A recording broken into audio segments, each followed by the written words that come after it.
Bonsoir, bienvenue dans l'émission Voyage au bout de la nuit sur D8. Ce soir, encore un épisode de passion et d'amour avec la dame aux camélias. Dans les épisodes précédents, Armand Duval, fou amoureux de Marguerite Gauthier, qu'on appelle la dame aux camélias, la rencontre enfin. Mais Marguerite Gauthier est une femme entretenue, elle décide de ses amoureux.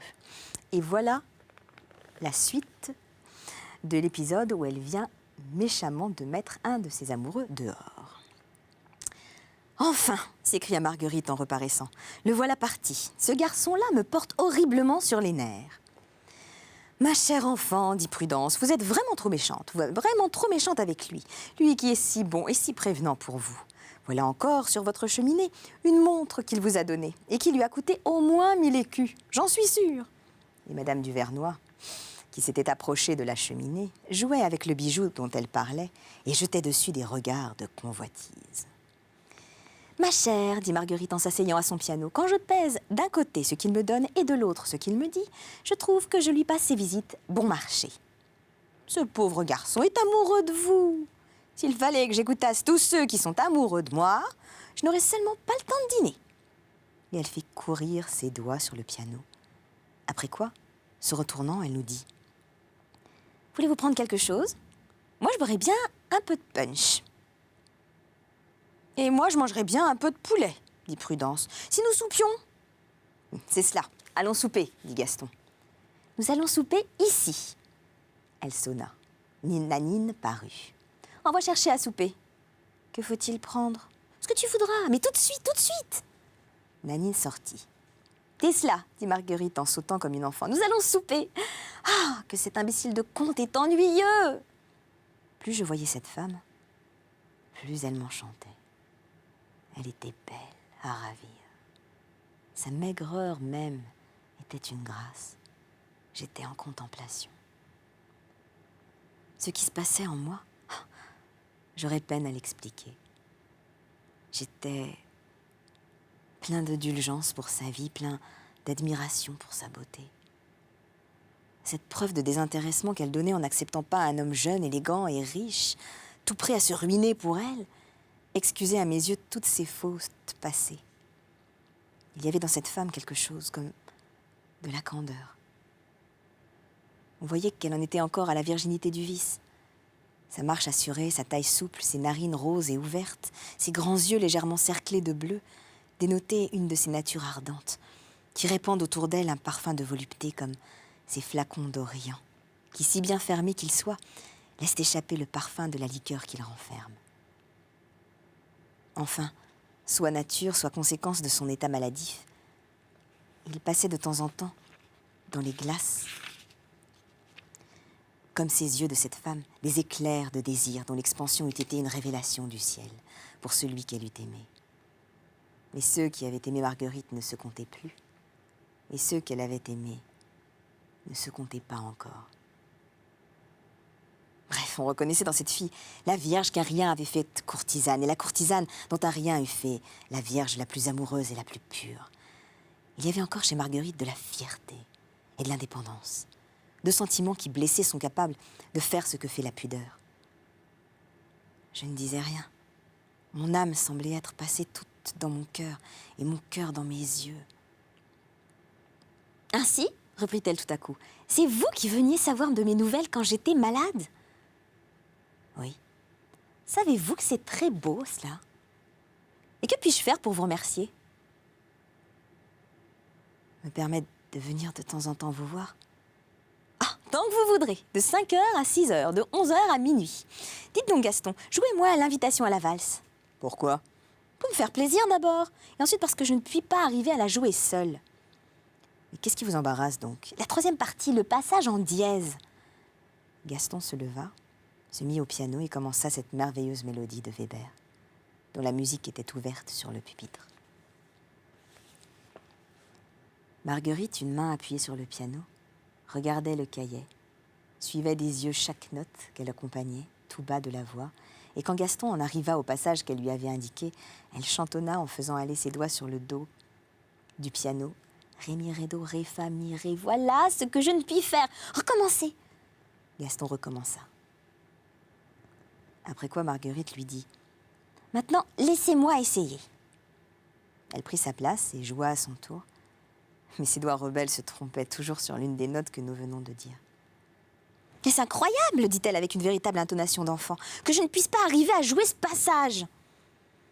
Croiriez-vous que je reste quelquefois jusqu'à 2 heures du matin dessus?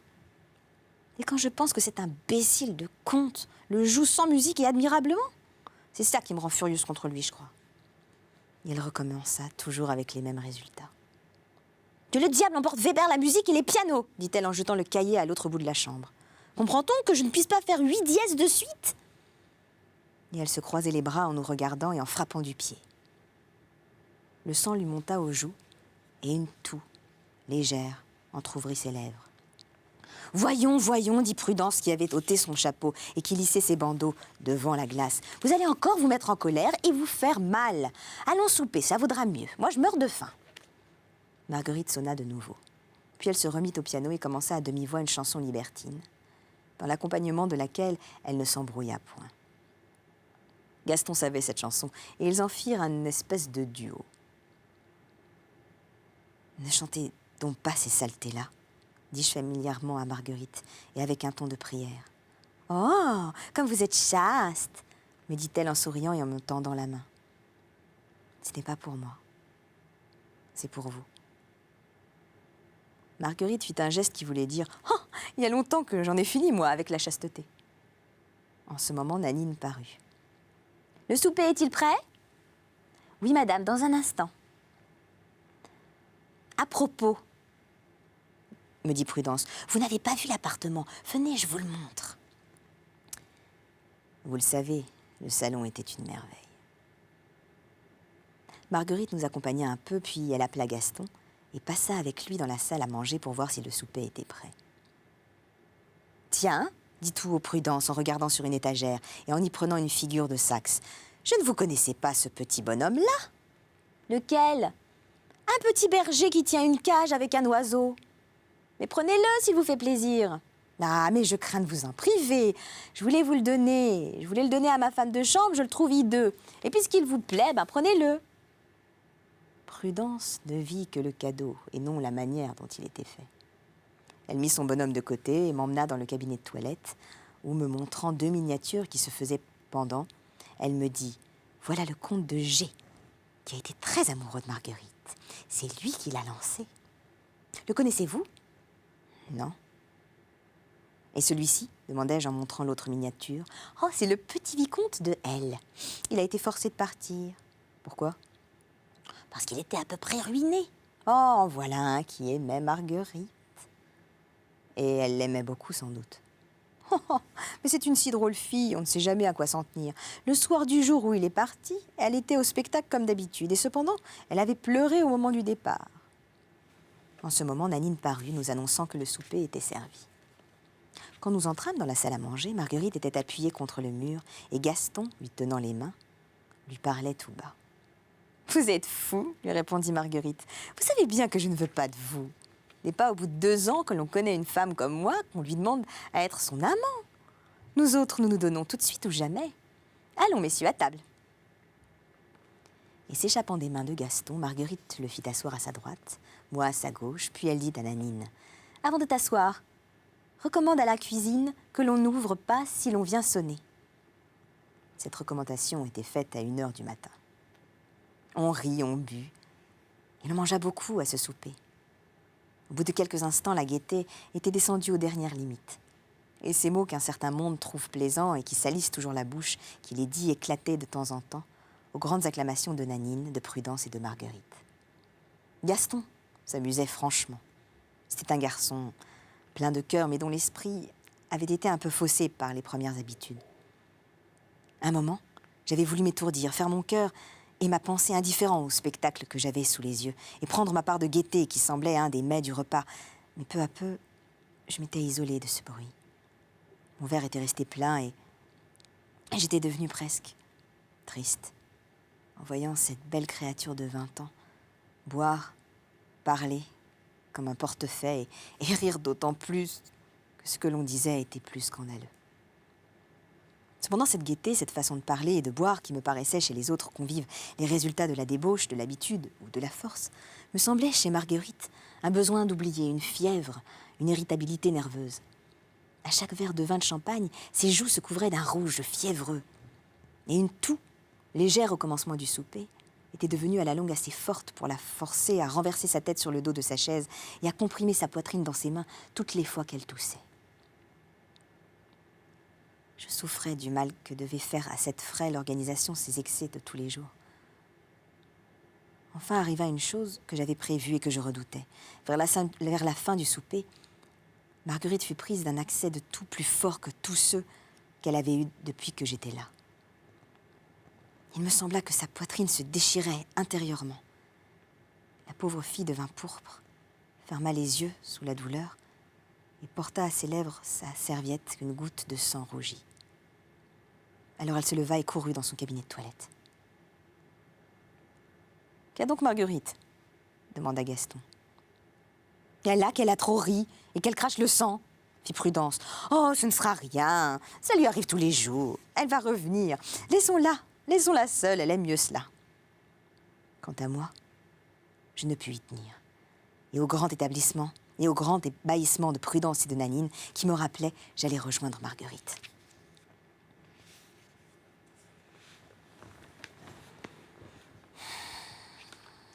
Chapitre 10. La chambre où elle s'était réfugiée n'était éclairée que par une seule bougie, posée sur une table. Renversée sur un grand canapé, sa robe défaite, elle tenait une main sur son cœur et laissait pendre l'autre. Sur la table, il y avait une cuvette d'argent à moitié pleine d'eau. Cette eau était marbrée de filets de sang. Marguerite, très pâle et la bouche entr'ouverte, essayait de reprendre haleine. Par moments, sa poitrine se gonflait d'un long soupir qui, exhalé, paraissait la soulager un peu et la laissait pendant quelques secondes dans un sentiment de bien-être. Je m'approchai d'elle sans qu'elle fît un mouvement. Je m'assis et pris celle de ses mains qui reposait sur le canapé. « Ah, c'est vous !» me dit-elle avec un sourire. Il paraît que j'avais la figure bouleversée, car elle ajouta « Est-ce que vous êtes malade aussi ?»« Non. Mais vous, souffrez-vous encore ?»« Très peu. » Et elle essuya avec son mouchoir les larmes que la toux avait fait venir à ses yeux. « Je suis habituée à cela maintenant. »« Vous vous tuez, madame, » lui dis-je alors d'une voix émue. « Je voudrais être votre amie, votre parent, pour vous empêcher de vous faire mal ainsi. »« Ça vaut vraiment pas la peine que vous vous alarmiez, » répliqua-t-elle d'un ton amer. « Voyez si les autres s'occupent de moi. C'est qu'ils savent bien qu'il n'y a rien à faire. Rien à faire à ce mal-là. » Après quoi elle se leva, et prenant la bougie, elle la mit sur la cheminée et se regarda dans la glace. « Comme je suis pâle !» dit-elle en rattachant sa robe et en passant ses doigts sur ses cheveux délissés. « Bah, allons nous remettre à table. Venez-vous » Mais j'étais assis et je ne bougeais pas. Elle comprit l'émotion que cette scène avait causée, car elle s'approcha de moi et me tendant la main, elle me dit « Voyons, venez. » Je pris sa main. Je la portai à mes lèvres en la mouillant malgré moi de 2 larmes longtemps contenues. « Eh bien, vous êtes... Mais êtes-vous enfant ?» dit-elle en se rasseyant auprès de moi. « Voilà que vous pleurez. Mais qu'avez-vous » ? Je dois vous paraître bien niais, mais ce que je viens de voir m'a fait un mal affreux. Vous êtes bien bon. Que voulez-vous ?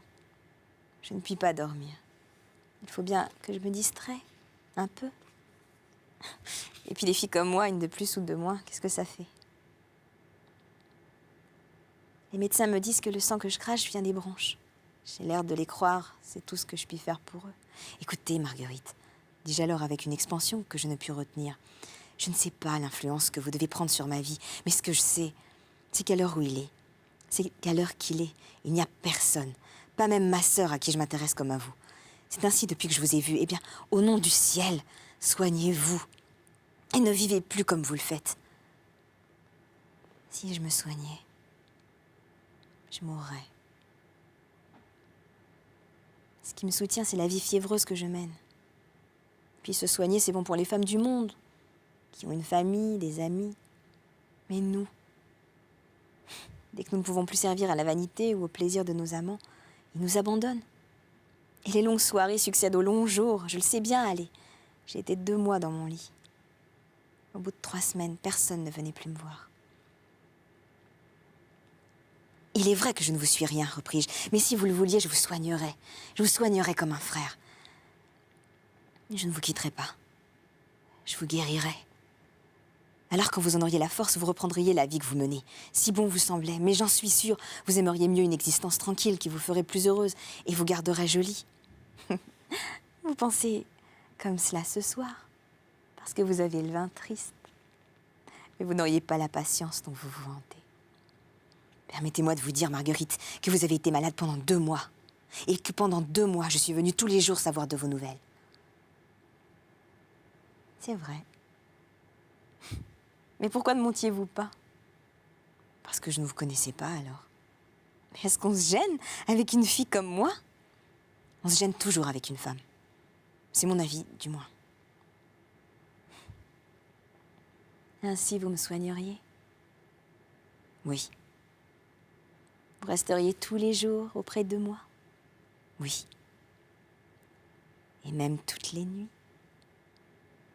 Tout le temps que je ne vous ennuierai pas. Et comment appelez-vous cela?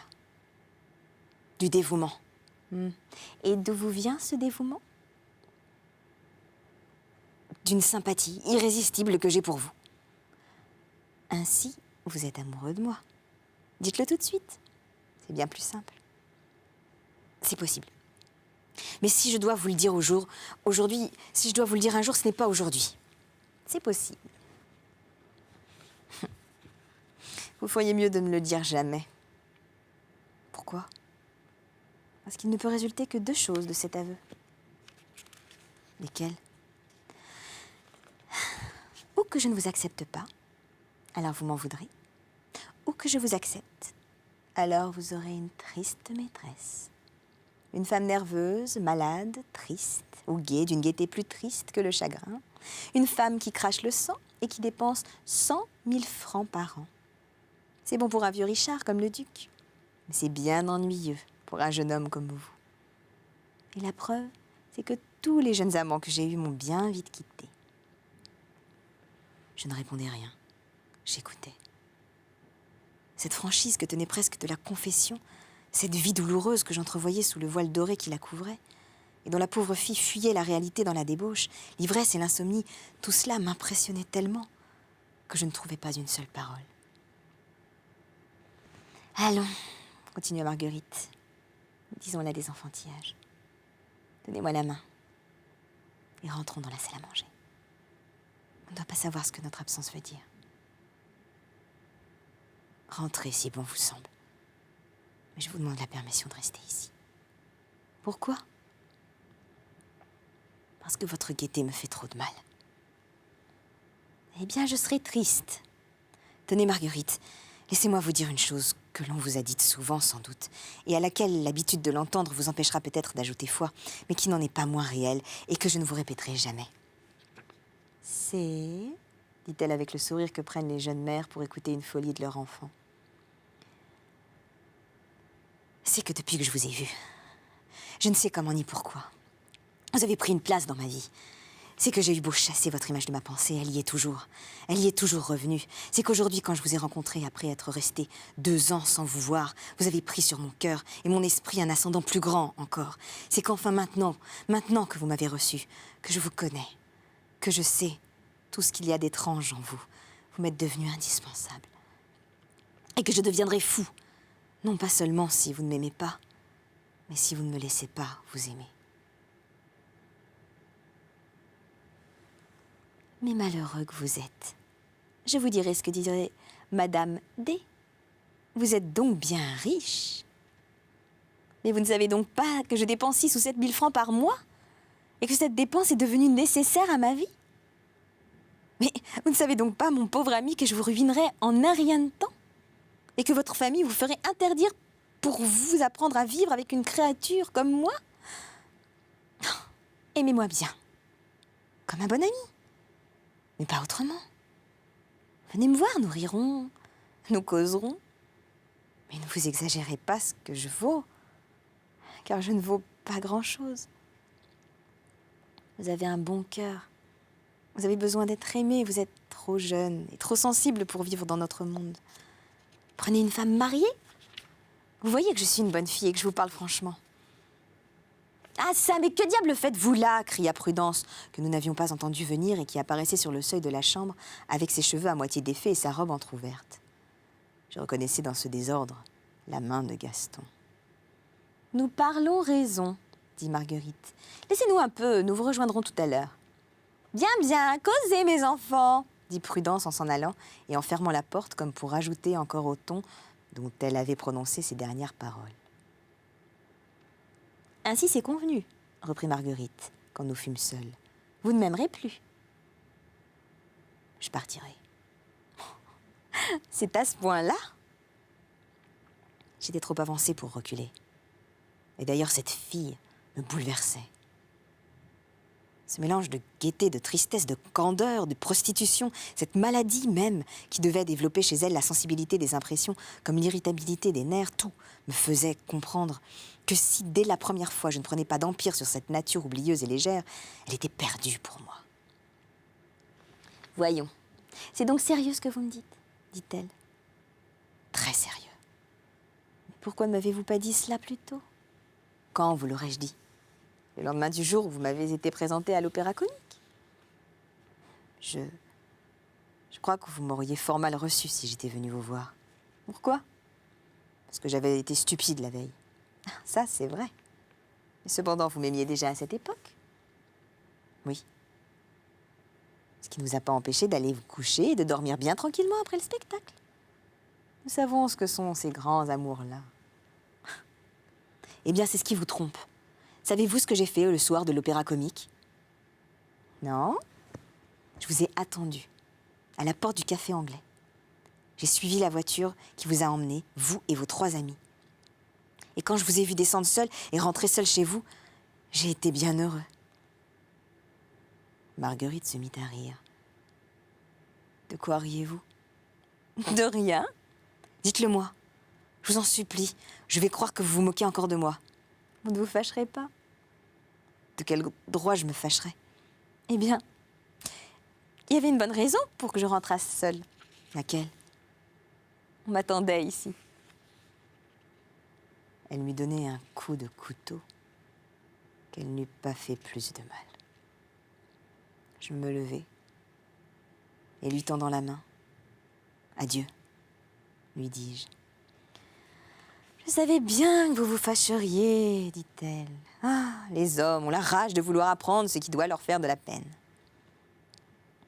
Mais je vous assure, ajoutai-je d'un ton froid, comme si j'avais voulu prouver que j'étais à jamais guérie de ma passion, je vous assure que je ne suis pas fâchée. Il était tout naturel que quelqu'un vous attendît, comme il est tout à fait naturel que je m'en aille à 3 heures du matin. Est-ce que vous avez aussi quelqu'un qui vous attend chez vous? Non. Mais il faut que je parte. Adieu alors. Vous me renvoyez? Pas le moins du monde. Pourquoi me faites-vous de la peine? Quelle peine vous ai-je faite? Vous me dites que quelqu'un vous attendait. Je n'ai pas pu m'empêcher de rire à l'idée que vous aviez été si heureux de me voir rentrer seule, alors quand il y a une si bonne raison pour cela. On se fait souvent une joie d'un enfantillage, et il est méchant de détruire cette joie quand, en la laissant subsister, on peut rendre plus heureux encore celui qui la trouve. Mais à qui croyez-vous donc avoir affaire? Je ne suis ni une vierge ni une duchesse, je ne vous connais que d'aujourd'hui, et ne vous dois pas compte de mes actions. En admettant que je devienne un jour votre maîtresse, il faut que vous sachiez bien que j'ai eu d'autres amants que vous. Si vous me faites déjà des scènes de jalousie avant, mais qu'est-ce que ce sera donc après? Si jamais l'après existe. Je n'ai jamais vu un homme comme vous. C'est que personne ne vous a jamais aimé comme je vous aime. Oh, voyons, franchement. Vous m'aimez donc bien? Autant qu'il est possible d'aimer, je crois. Et cela dure depuis? Depuis un jour que je vous ai vu descendre de la calèche et entrer chez Jésus, il y a 3 ans. Savez-vous que c'est très beau? Eh bien, que faut-il que je fasse pour reconnaître ce grand amour? Il faut m'aimer un peu, dis-je avec un battement de cœur qui m'empêchait presque de parler, car malgré les sourires demi-moqueurs dont elle avait accompagné toute cette conversation, il me semblait que Marguerite commençait à partager mon trouble et que j'approchais de l'heure attendue depuis si longtemps.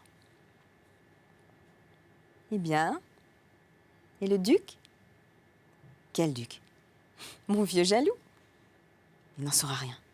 Et s'il le sait, il vous pardonnera. Et non, il m'abandonnera.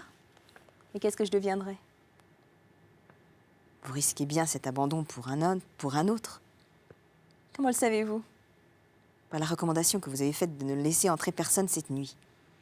C'est vrai, mais celui-là est un ami sérieux, auquel vous ne tenez guère puisque vous lui faites défendre votre porte à pareille heure. Ce n'est pas à vous de me le reprocher, puisque c'était pour vous recevoir, vous et votre ami. Peu à peu, je m'étais rapprochée de Marguerite. J'avais passé ma main autour de sa taille, et je sentais son corps souple, peser légèrement sur mes mains jointes. « Si vous saviez comme je vous aime, » lui disais-je tout bas.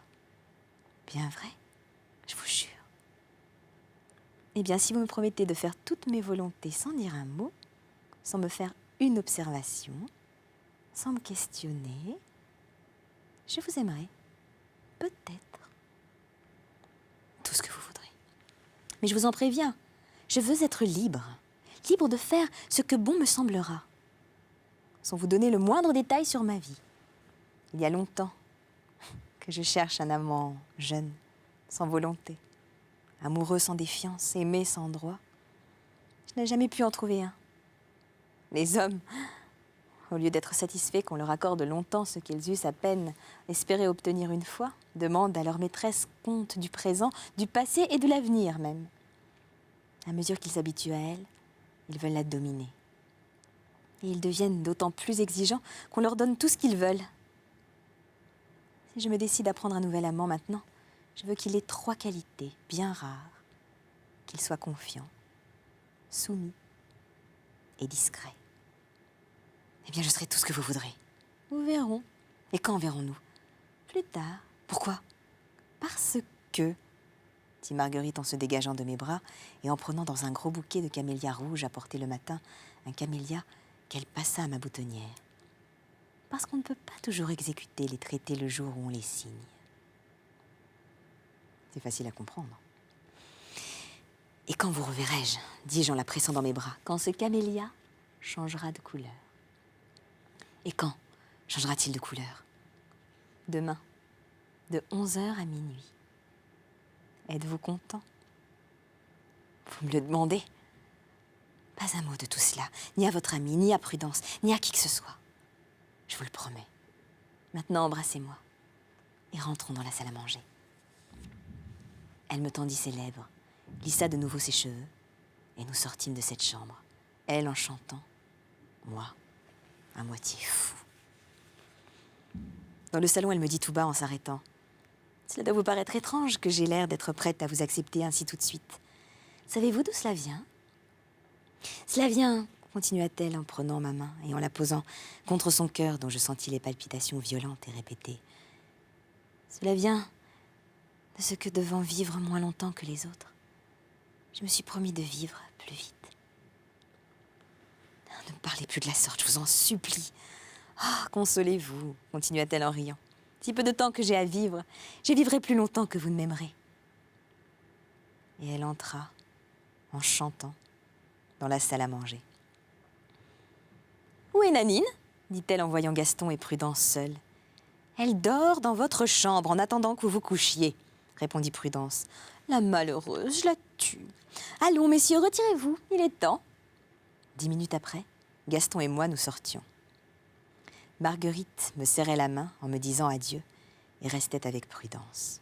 « Eh bien, me demanda Gaston, quand nous fûmes sortis dehors, que dites-vous de Marguerite ?»« C'est un ange, j'en suis fou, je m'en doutais. Le lui avez-vous dit ?»« Oui, Et vous a-t-elle promis de vous croire? Non. Ce n'est pas comme Prudence. Elle vous l'a promis. Elle a fait mieux, mon cher. On ne le croirait pas, mais elle est encore très bien, cette grosse Duvernois. À très bientôt pour un prochain épisode de Voyage au bout de la nuit. C'était la Dame aux Camélias. Faites de beaux rêves.